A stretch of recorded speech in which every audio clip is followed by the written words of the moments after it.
Hello and welcome back to the channel. I'm Mr. Carnage, and in this video we're going to talk about some interesting developments over the last couple of days in the tech field, the tech industry, whatever you want to call it. So, if you've been living under a rock, you probably wouldn't know this, but I'm sure everybody does. We have a shortage of chips, right?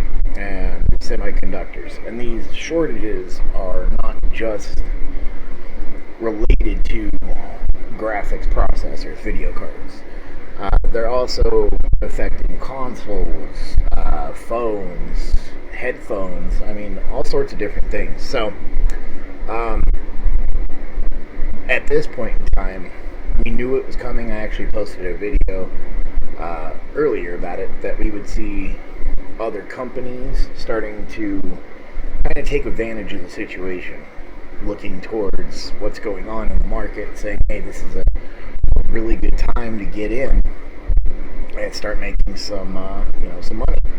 So that's how it's going to be.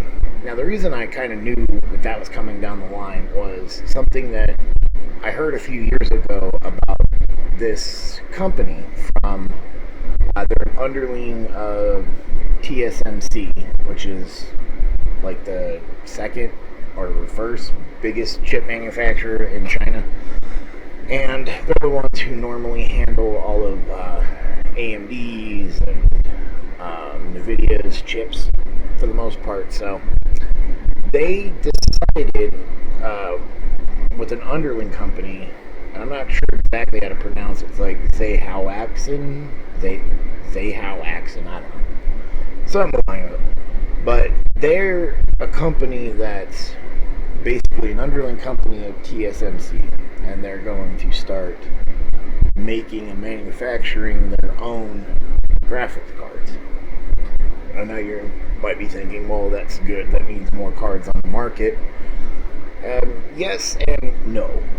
The reason why it's a bad thing is that when you have a company like TSMC that makes chips for NVIDIA and AMD, and then turn around and make a company that's going to be using their chips to compete with AMD and NVIDIA in the video card market, it means that because of Chinese laws, stipulations, things like that, that they could very well halt chip production for AMD and NVIDIA and only focus on their own company. So that's a possibility. I'm not saying that's going to happen, but it could happen. That's one thing that could come of this. The other thing is that they could use what they know about both AMD and NVIDIA and how their chips are designed to fairly compete with them. So they would be jumping right into the GPU war at the same price range as we're already seeing. So that does nobody any good. It just gives us a third option of a company to buy cards from. And then we have a fourth company jumping in, Intel, with their discrete video card, which is codenamed or whatever. I actually looked at the specs of it, and surprisingly enough, it does have ray tracing, and it does have high-end memory models on it, from what I can tell. I do not believe that it has anything that's close to DLSS like NVIDIA. I know AMD's working on a technology like it to compete with NVIDIA, but being honest, it's probably going to be 2 years before we see that technology even out on any current gen graphics cards. So, that being said, when Intel decides to finally make this jump, it's funny that they're also using TSMC for their chips. So now we have 4 different companies all making graphics cards now, not just 2, but 4, and they're all going to be using the same chip manufacturer. So obviously that doesn't help. That just adds more orders, more sales to an already saturated market of high priced video cards. So what does that mean for the future? Is if you've been paying any attention, you probably know that they don't predict that this will be resolved until maybe the latter part of 2022. Now, an interesting side note, though, something that I think a lot of other channels maybe skipped up on or don't know, is that the administration here in America right now, part of the American Recovery Plan is actually to increase chip manufacturing in the United States. Now, the reason that's a big deal is that basically we are getting all of our chips currently from China. And people are like, well, some chips are made in America. Well, no, that's actually false. That's not really what's going on. The American chip companies are actually distributors, not manufacturers. So what they do is they get the chips from China, get shipped to America, then we here divvy out those chips that are sent to Chinese-based American companies like MSI, ASUS, Gigabit, etc. that have American branches. We send the chips to them. They build the American region cards here. Okay, so American, like RTX NVIDIA cards are not made in China. They're actually made here, but they're made from the chips from over there, but they're made here because of the different region codes.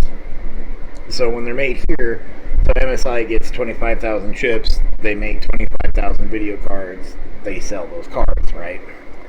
Now, the reason why this could be good is that if America decided to start pumping out their own chips, then they could force the Chinese companies in America to buy the chips here, so they'd have a surplus of chips, thus leading to much more graphics cards on the market in America. So how that would basically work is that they would have two choices. Either, we'll just use MSI as an example, that the American branch here would either have to wait for TSMC to finish making chips and then send them to, America, and then to be divvied out to them, and then them to make cards, right? So that takes time.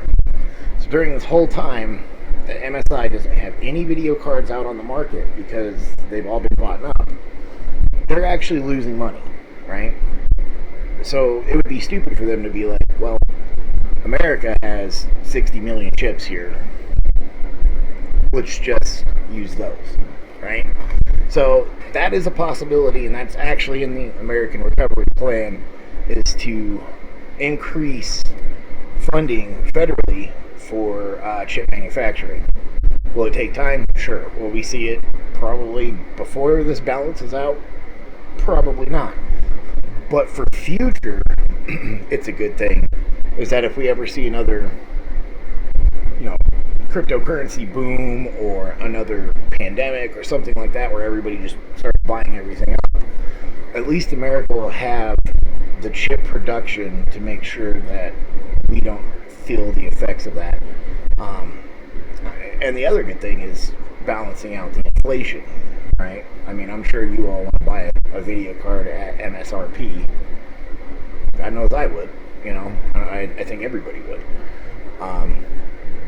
So it's a big deal, but that's what's basically been going on over the last couple of days. So we started the year with two video card main players in NVIDIA and AMD, and now we're getting Intel and Zeo-X, and